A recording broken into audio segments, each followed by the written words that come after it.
Charles Spencer walked into that gala carrying a folded piece of pale blue paper that no one inside the palace had seen, approved, or anticipated. And within 15 minutes, the carefully constructed image around Queen Camilla had begun collapsing on live television. What the institution had designed as a triumphant act of narrative consolidation became something else entirely. A legally fortified act of defiance, assembled in complete secrecy over 6 months, routed through the highest chambers of the British court system, and timed to detonate at the precise moment the palace believed it had finally won. But the question that would shake every person watching was not simply what Charles Spencer had just done. It was who had been standing silently beside him the entire time, and how far back the plan had actually begun. Before we uncover what was really happening behind that podium, and why the palace never saw any of it coming, make sure you are subscribed to Royal Signal. Stories like this one rarely end where they appear to begin, but that single night only makes sense once you understand what was quietly set in motion, long before anyone realized a royal gala had just been turned into a courtroom. The teleprompter screens were glowing when Charles Spencer reached the podium. The first line of the approved text read clearly across the glass: "I am profoundly honored to permanently transfer the Spencer Historical Trust to the Crown." 500 aristocrats, dignitaries, and members of the International Press Corps were seated in a room designed to receive exactly that sentence. The lighting was warm, the champagne was vintage, the seating arrangement had been constructed to project a single, unambiguous image: unity, continuity, closure. Camilla sat at the head table wearing the Greville emeralds. Positioned at the precise center of the frame, the palace had spent months building around this night. Everything was in place.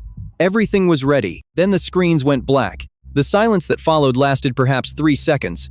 Not long, but long enough for every person in that room to understand that something had just broken, something that could not be quietly repaired between courses. Camilla's expression shifted first. Not dramatically, not visibly enough for anyone seated more than 2 tables away to register it clearly. Just a tightening at the jaw, a fractional stillness around the eyes, the kind of micro-adjustment that surfaces in a person trained since childhood in public composure when something unexpected has broken through every layer of that training and landed directly on the nerve beneath. Charles did not look at the blank screens. He did not look at the control room. He reached into the interior pocket of his tuxedo jacket and produced a document pale blue, folded once, bearing a seal that several people in the front rows recognized immediately. The High Court of Chancery. The court that handles trusts, estates, and equitable claims. Not criminal proceedings, not civil disputes in the ordinary sense. The specific, ancient jurisdiction that governs what belongs to whom across generations, and what cannot be taken away. When Camilla saw that seal, the color left her face before Charles Spencer had spoken a single word. Because a document bearing that seal does not arrive at a podium as a threat or a negotiating position. It arrives as a conclusion. Whatever was written on that paper had already cleared the courts. It was already done. There was no version of the next few minutes in which the institution could intervene and reverse what was about to be read aloud. Charles began speaking, and his tone, this is the detail that would stay with everyone who heard it, was not angry. It was something far more unsettling than anger. It was calm, precise, almost melancholic. The voice of a man who has been rehearsing something in private for nearly 3 decades and has finally arrived at the moment when silence is no longer possible. He read the declaration. Diana's personal archives, her handwritten diaries, her private correspondence, her personal papers were being transferred not to the Crown Trust, not to any institution operating within the palace's reach, but to a completely separate legal entity, the 1997 Heritage Trust, controlled not by royal courtiers or appointed advisors, controlled by her 2 sons, and effective immediately. A global embargo was lifting. The room did not absorb this quietly, but the question no one in that room could yet answer was not what Charles Spencer had just done. It was who else had known, and for how long. 2 tables away from the podium, Prince William had not moved. Not when the screens went dark. Not when Charles produced the pale blue document. Not when the first wave of sound broke across the room. That particular quality of collective shock that 500 people trained in formal composure produce when something finally overwhelms their discipline. Through all of it, William sat with both hands resting on the tablecloth, his evening dress immaculate, his expression arranged into something that resembled calm so precisely that most people in the room read it as stoicism. It was not stoicism. It was focus. There is a difference between a man absorbing something unexpected and a man watching something unfold exactly as he planned. The stillness is superficially identical. But one carries tension in the shoulders and the jaw. The other carries only patience. William's stillness, for anyone who looked carefully enough, was the stillness of someone who had already done the difficult part and was now simply waiting for the rest of the evening to catch up with the decision that had been made months earlier, in rooms the palace knew nothing about. Across the room, Camilla was attempting to recover the composure that had left her face the moment she recognized the chancery seal. Her equerry had moved discreetly to her left, a quiet exchange, a slight repositioning of the water glass that had not yet been knocked over, but was now at risk from the unsteadiness that had entered her hands. Her PR team had spent years constructing a particular image around her, the patient, misunderstood woman who had outlasted the scandal, who had endured the public's grief and anger and refusal to accept her, who had finally and deservedly arrived at a position of quiet dignity beside the king. That image had not simply been damaged tonight, it had been placed in direct, documented conversation with a diary entry written by the woman it was built upon, and the diary entry had described it in advance with the specificity of an architectural blueprint. The aristocratic crowd was the next layer to give way. These were people whose entire social formation had been built around the management of public reaction, the deep, generational training that produces a particular kind of person who does not gasp or surge or abandon protocol in formal settings. They gasped. They surged. A duchess stood up from her chair without any apparent awareness that she had done so. Two senior members of the press corps pushed past their designated area simultaneously. Cameras raised, the professional instinct overriding every logistical arrangement the palace had negotiated for weeks. And through all of it, William pushed back his chair slowly, stood, and began walking toward the head table. His protection officers moved immediately. His equerry stepped into his path. William looked at him with an expression that carried no aggression and no hesitation whatsoever, and said 3 words, "Stand down, Arthur." The equerry stepped aside. Because the training that governs royal protection operates around a very specific hierarchy, and the man walking toward that table was the heir to the throne. William reached Camilla. He placed both hands flat on the tablecloth and brought his face close to hers. She whispered his name. Her voice had lost every layer of royal register. She asked what he had done. He told her he had done exactly what the palace had always taught him to do. He had secured his family's history, but none of them yet understood how far back that history actually reached, or what Diana had quietly set in motion, long before any of them were ready to receive it. It did not begin at a gala. It did not begin in a courtroom or a barrister's office, or a late-night meeting conducted in the kind of secrecy that leaves no digital trace. It began on a summer afternoon at Althorp, the Spencer family seat in Northamptonshire, a house that had absorbed centuries of private conversations, and would absorb one more when Diana sat with her brother and explained, with a clarity that surprised even him, exactly what she believed was coming. She was not speaking as a princess that afternoon. She had been stripped of that title by then. The institution had taken it formally, efficiently, and without apparent sentiment. In the particular way that institutions remove things, they have decided no longer serve their purposes. What remained was a woman who had spent years navigating a system designed to diminish her private voice while amplifying her public image on the crown's terms, and who had arrived, through that experience, at a very precise understanding of how the machine operated. She told Charles that the palace would not move immediately after she was gone. That was the part she needed him to understand. The institution was patient in a way that individual human beings rarely manage to be, because institutions do not grieve and do not tire and do not lose focus across years the way people do. It would wait. It would allow the public grief to run its natural course, the rawness softening into nostalgia, the nostalgia becoming something more manageable, something that could be shaped and directed. And then, once enough time had passed and enough of the witnesses had retired or died or simply moved on, it would move to claim her narrative entirely. She described the mechanism with a specificity that stayed with Charles long after that afternoon ended. Charitable consolidation under crown management, her personal archives absorbed into the royal trust, and a woman positioned at the center of it all, wearing the institution's jewels, smiling at the institution's cameras using Diana's cultural legacy as the scaffolding for her own reinvention. The woman who had represented the central wound of Diana's marriage, recast as the dignified inheritor of everything Diana had built and suffered and survived. She made Charles promise, not to fight, not to cause a scene at some future moment she could not predict, simply to remember, and when the moment arrived, to make sure her voice remained entirely her own. Charles Spencer kept that promise across nearly 3 decades of public life, but the promise alone could never have been enough.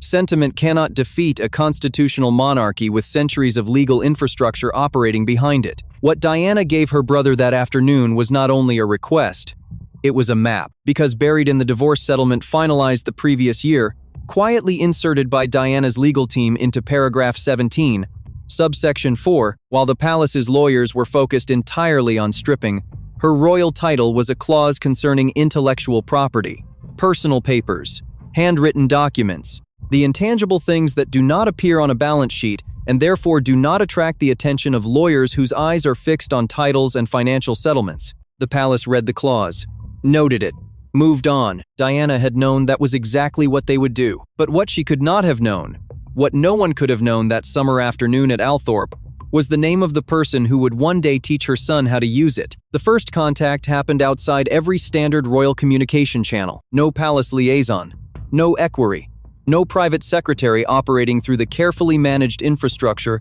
that filters every significant conversation a future king has with the outside world. William reached Charles Spencer directly, personally, quietly, through a route that bypassed the institutional machinery so completely that no record of it entered any official system. For a man who had spent his entire adult life inside that machinery, whose every public statement had been reviewed, and his every significant decision mediated through layers of advisors and press secretaries, and the particular institutional logic that governs what an heir to the throne may and may not do, this single act of direct contact was itself a kind of declaration. They met in private.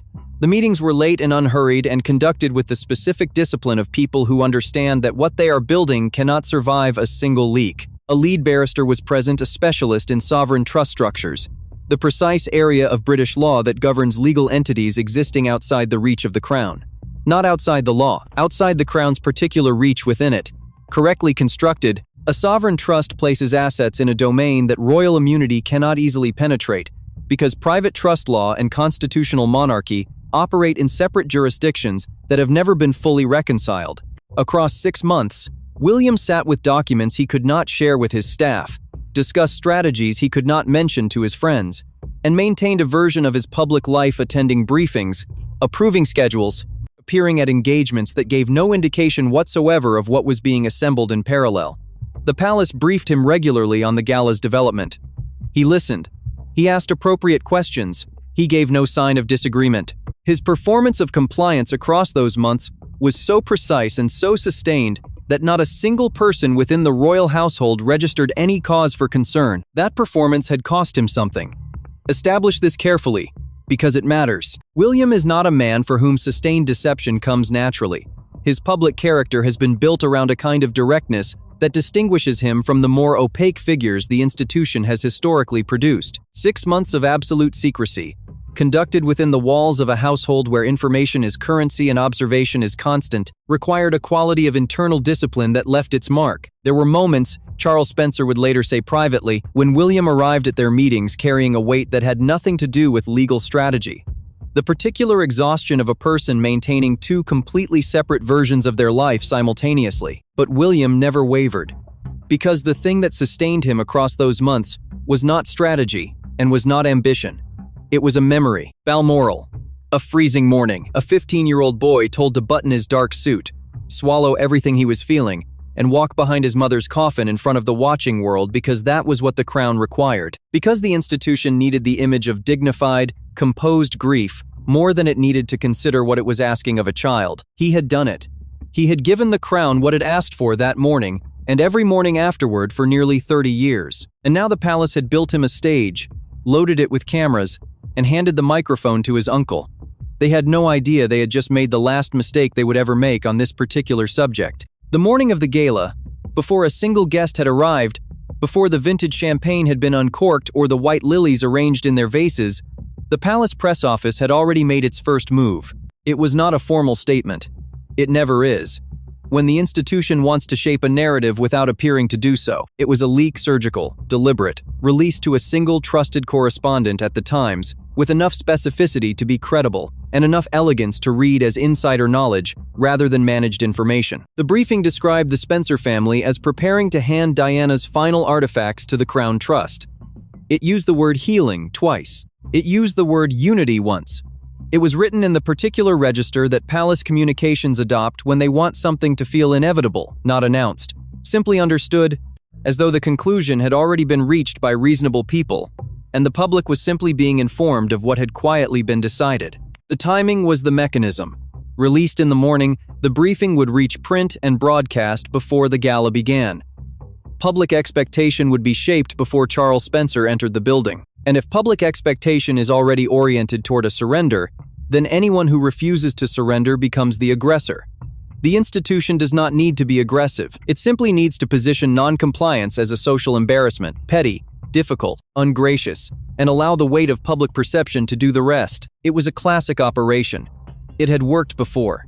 There was no operational reason to believe it would not work again. What the press office could not account for was a legal document already filed in a court they had not thought to monitor. Inside the Victoria and Albert Museum, the physical architecture of the evening had been constructed with the same precision as the communication strategy surrounding it.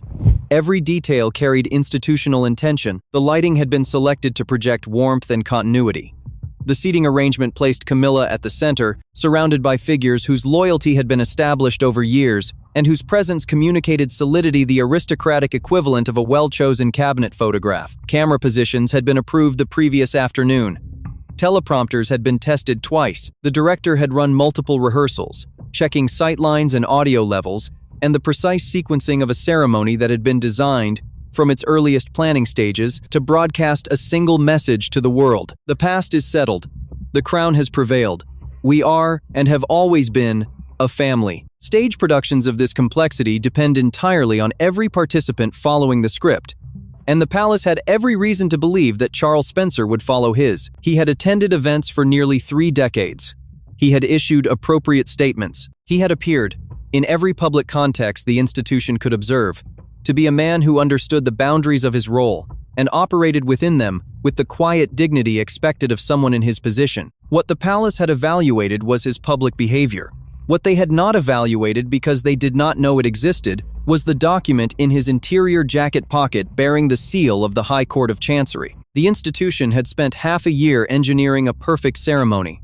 It had choreographed every second of it, and in doing so, it had handed Charles Spencer the one thing he needed most, a stage it had built itself, with its own cameras already rolling. The journalist did not cry easily. That detail matters, and it needs to be established before anything else. She had covered royal affairs for 30 years, not as an admirer, not as a critic, but as a professional whose entire methodology depended on emotional distance from the material. She had reported on divorces and deaths and institutional scandals that had shaken the monarchy to its structural foundations. She had sat in press briefings while palace spokesmen delivered statements she knew to be incomplete, and had written her copy with the precise, contained language of someone who understands that composure is a professional obligation. She was not a woman who wept over royal drama. When she opened the file on her tablet and the device fell from her hands to the marble floor, the sound of it cutting through the noise of the room, she went to her knees beside it, and she sobbed. The people nearest to her stopped, not because a journalist had dropped her tablet, because of the sound she made when she read the first page of what was on it. Because that sound was not the reaction of someone encountering unexpected information. It was the reaction of someone who had just watched something impossible become real. What she had opened was a diary entry, handwritten by Diana, dated to August of 1997, weeks before Diana died. And in that entry, Diana had described the gala, not in vague terms, not as a premonition or an emotional fear, or the kind of generalized anxiety that can be retrospectively mapped onto almost any outcome. She had described it with the specificity of someone who had studied the institution long enough to understand exactly how it thought, exactly how it moved, and exactly how much time it was willing to wait before moving. She wrote that the palace would orchestrate a grand public ceremony around her charitable legacy. She wrote that her personal archives would be absorbed into a crown-managed trust. She wrote that her family would be positioned through pressure, through public expectation, through the particular institutional mechanics she had spent years learning to recognize as willing participants in their own surrender. And she wrote that a woman would sit at the head of the table wearing the crown's jewels, using Diana's cultural legacy as the foundation of her own reinvention. While the cameras framed it all as healing, Diana had written those words in August of 1997. The woman she described was sitting at the head table right now, wearing the Greville emeralds, in a room lined with white lilies chosen by the palace's own design team because they were Diana's favorite flower. Every person who read those words in the minutes that followed, and 3 million people watching at home were reading them simultaneously, as the embargo lifted across international press organizations had to confront the same impossible question. Diana had not simply anticipated the impulse behind the gala. She had anticipated the specific mechanism, the trust consolidation, the ceremony, the jewels, the flowers, the framing. She had named it before it existed. The image the palace had spent years and considerable resources constructing around Camilla, the patient, dignified consort, who had earned her place through endurance, did not simply crack under the weight of that diary entry. It was placed, permanently and publicly, in direct conversation with the woman it had been built upon. And that woman had described it first. But while 3 million people were absorbing Diana's words, a red telephone at the head table had begun to ring. And the voice on the other end was about to make everything considerably worse. The red telephone at the head table was reserved for one purpose. Not emergencies in the general sense, not security alerts or logistical crises, or the kind of operational problems that royal protection officers handle through their own channels. The red telephone existed for direct communication from the sovereign, a line that bypassed every intermediary, every press secretary, every layer of institutional mediation that normally stands between the king and the events unfolding in his name. When it rang during a public occasion, it meant the sovereign was watching.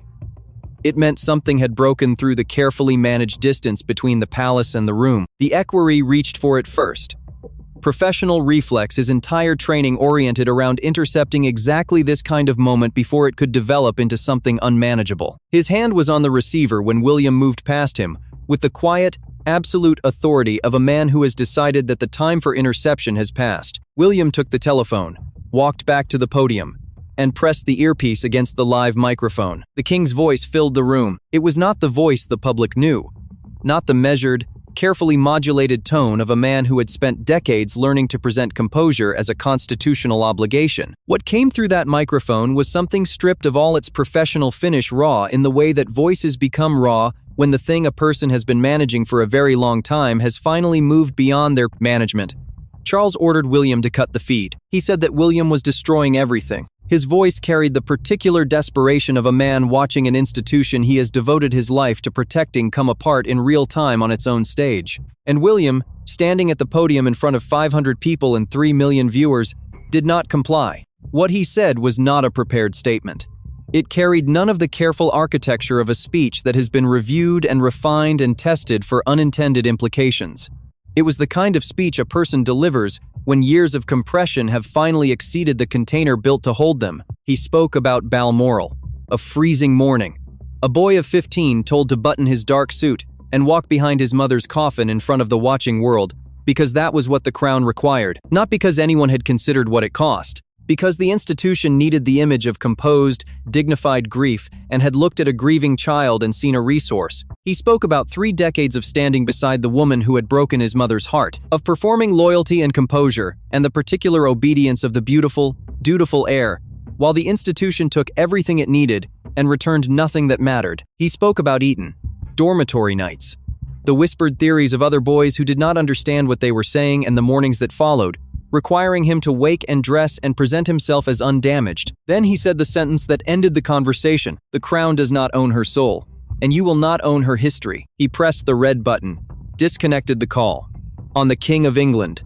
With 3 million people listening, the silence that followed lasted perhaps 1 second. Then the room erupted, and it was not the sound of scandal. It was something the palace had never once prepared for.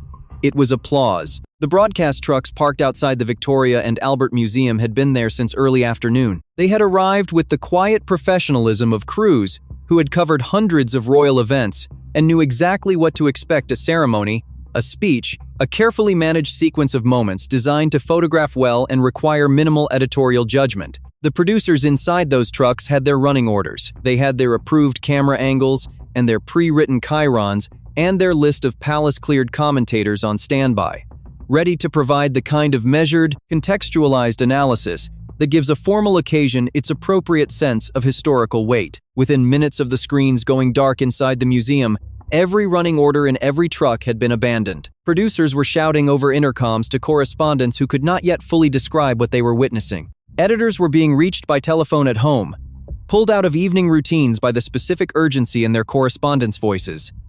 Not the manufactured urgency of a slow news day being stretched to fill airtime, but the genuine, slightly disoriented urgency of journalists who understand they are standing inside a story they will be asked about for the rest of their careers. The feeds were live. The embargo had lifted simultaneously across organizations on multiple continents. There was no version of the next hour in which this could be contained, managed, or redirected toward a more comfortable narrative. The palace's communications team understood this within minutes. A statement was drafted, then redrafted, then set aside while a second approach was considered and discarded. The fundamental problem was not the wording. The fundamental problem was that the institution's entire crisis management architecture depended on controlling the information environment, slowing the release of detail, shaping the context around facts before the public could form its own interpretation, buying the time needed to construct a frame around difficult material. That architecture required the palace to hold something the public did not yet have. The public now had Diana's diaries, unredacted, unmediated, in her own handwriting, translated to screen, available simultaneously to anyone with an internet connection in any country on Earth. There was nothing left to frame, nothing left to slow. The information was already everywhere, and it was already being read. Outside the museum, crowds gathered with the particular ambiguity of people who have received news too large and too complicated to process immediately into a clean emotional response. These were not angry crowds. They were not celebratory crowds. They were people standing in the street holding their phones, reading a dead woman's words in real time, trying to locate within themselves a settled opinion about what they had just learned and finding, most of them, that no settled opinion was immediately available. The material was too layered. The questions it raised were too genuinely unresolved. That ambiguity was, in its own way, the most significant thing the palace had lost. An institution that has spent decades managing public perception depends not only on controlling information, but on controlling the emotional register in which information is received. Diana's diary had bypassed every mechanism designed to ensure that her story arrived pre-interpreted. She had spoken directly, and the world was still deciding what to say back. But through all the noise and all the cameras, the one face that told the full story of the evening had not yet moved from the head table. Camilla had not moved from the head table. This was not a passive detail. In the specific social architecture of a formal royal occasion, where every exit and entrance carries institutional meaning and every movement is observed and interpreted by people trained to read precisely this kind of signal, remaining seated was itself a decision. To rise and leave would be to hand every camera in the room its defining image of the evening. The queen consort departing the scene of her own undoing, the visual confirmation of everything the night had already implied. So she stayed. Her equerry had quietly removed the overturned goblet. A dry linen cloth had been placed over the portion of the tablecloth still marked by the spilled water. The physical evidence of the moment had been managed in the particular reflexive way that palace staff manage things efficiently, silently, without acknowledgement of what they were actually doing. But the emeralds remained. They could not be removed in public. That single act, reaching up and unclasping the Greville emeralds in a room full of cameras, would have carried a symbolic weight so devastating that no communications team on Earth could have constructed a recovery narrative around it. So they stayed where they were, exactly where they had been when the evening began. Heavy around her neck under the warm lighting the palace had selected to project continuity and warmth. Every camera in the room had found them, not because the photographers were pursuing cruelty, because the emeralds had become, in the space of 1 hour, the central image of a conversation that had begun in 1997 and had only just arrived in public. Queen Mary, the Queen Mother, Camilla, Diana's diary, an institution absorbing what it could not legitimately own, adorning itself with what it had not earned, and calling the result continuity. The jewels had not changed. The neck they rested on had not changed. What had changed was that 3 million people had just read a dead woman's description of this exact image written before it existed, and were now looking at the photograph of what she had predicted.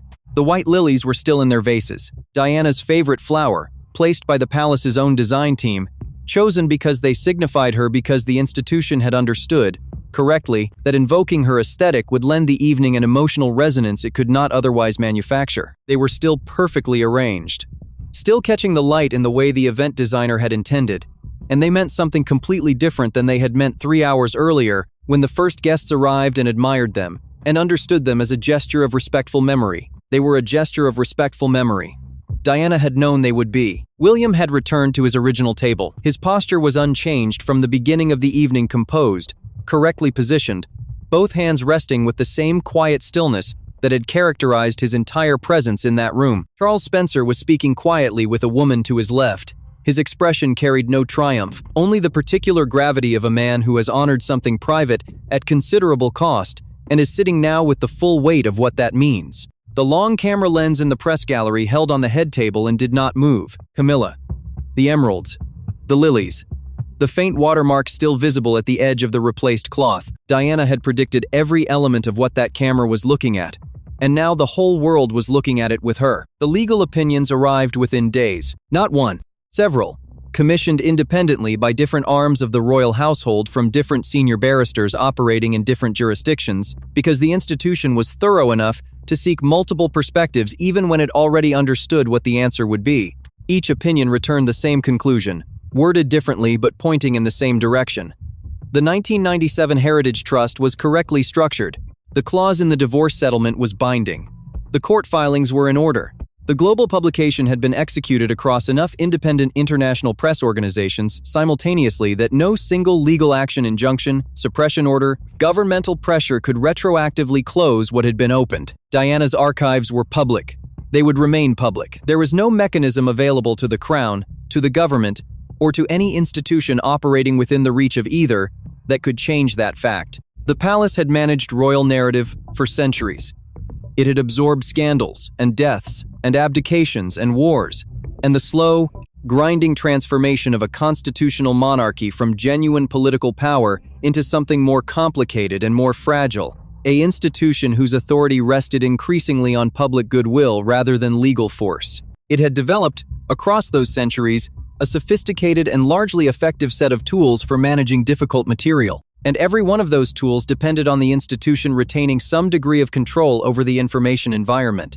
That control was gone, and it was not coming back. Charles Spencer returned to Althorp the morning after the gala. He did not issue a statement. He did not grant interviews. He walked the grounds of his family's estate in the early light and carried, by his own account, shared privately with those closest to him, something that did not feel like victory. It felt like the completion of a very long and very heavy obligation. The difference between those two things is significant. Victory is light. Completion, when what has been completed costs nearly 3 decades of private weight, is something quieter and considerably harder to put down. William returned to his official duties within 48 hours.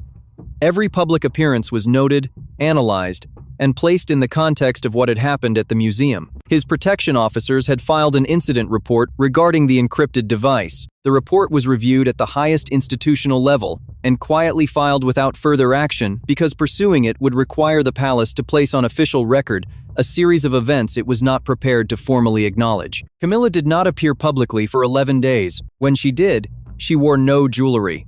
The absence was not commented upon officially. It did not need to be. What the institution lost that night was not a public relations battle, recoverable with time and careful management. It lost the foundational assumption that had underpinned its approach to Diana's memory across nearly 3 decades, that the dead surrender their narrative to those who survive them. That grief, properly managed, eventually becomes institutional property. Diana had built one summer afternoon at Althorp into a legal structure that outlasted every mechanism designed to contain her. The palace had spent 30 years constructing a container for her memory. She had spent those same years ensuring that no container, however carefully built, would ever be strong enough to hold her voice.